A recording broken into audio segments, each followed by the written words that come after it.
Sveiki visi gimę po žuvų ženklu.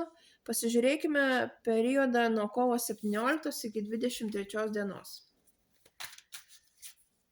Savaitės perspektyvos. Ko vengti.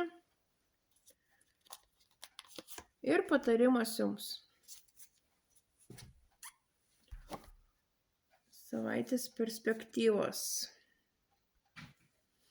Labai gera savaitė tobulėjimui, mokymuisi.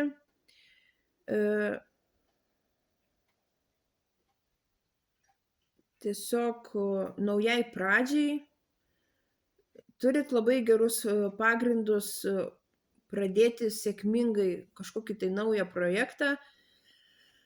Galbūt turėsit reikalų su vaikais, su jų mokslo reikalais, galbūt korepetitoriais, mokytojais.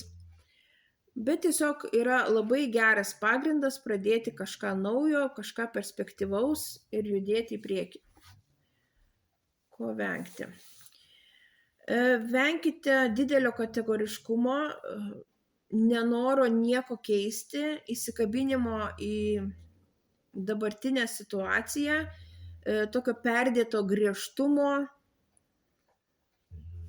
ir perdėto atsakomybės jausmo. Ir patarimas jums. Pasitikėkit